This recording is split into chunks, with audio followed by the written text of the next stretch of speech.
पहले ही हमने आपको बता दिया था 19 जनवरी को नामांकन दाखिल होगा और 20 जनवरी को बीजेपी के राष्ट्रीय अध्यक्ष के चुनाव की तारीख आ गई है।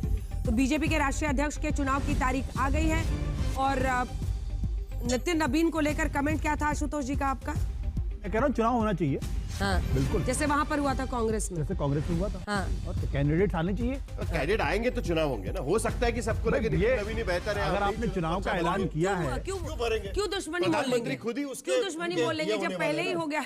सवाल दुश्मनी का नहीं है, सवाल ये कि एक जो स्वस्थ परंपरा होती है लोकतंत्र के अंदर की चुनाव होते जाए, होने चाहिए। अब शशि वो थरूर अगर नहीं लड़े है- थे ना, उनको कितने वोट आए? और शशि थरूर को तो जो हमारी सहयोगी मौसमी के हवाले से ये खबर थी कि कुछ जो वोटर्स थी कांग्रेस की तरफ से, उन्होंने खाली हार्ट बना के उसमें छोड़ दिया था पेपर को शशि थरूर के लिए। तो चुनाव तो खैर चुनाव है जिस पर पार्टी बॉसेस का हाथ रहता है, वही जीतता है। लेकिन फिलहाल ऐलान कर दिया गया है 20 जनवरी को चुनाव होना है राष्ट्रीय अध्यक्ष का बीजेपी में। 19 जनवरी को नामांकन दाखिल करने का आखिरी तारीख है। अब दिलचस्प होगा अगर कुछ नाम और आगे आते हैं और वो अपना उस दिन अपना नामांकन,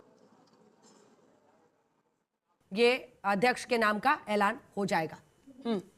दुबे जी, अच्छी बात है। नितिन नबीन जी यंग हैं और बिहार से आते हैं, कई बार विधायक रहे, मंत्री रहे, अच्छी बात है। हम तो देखिए, हम भारतीय जनता पार्टी के दुश्मन नहीं, अंजना जी, भारतीय जनता पार्टी के हम दुश्मन नहीं हैं। तो है क्या?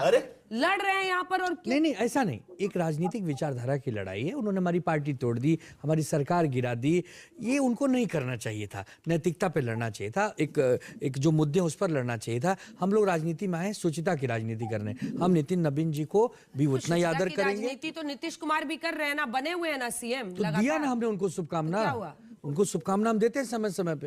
पूरे देश की चाचा है। और बड़ी खबर आ रही है अपने दर्शकों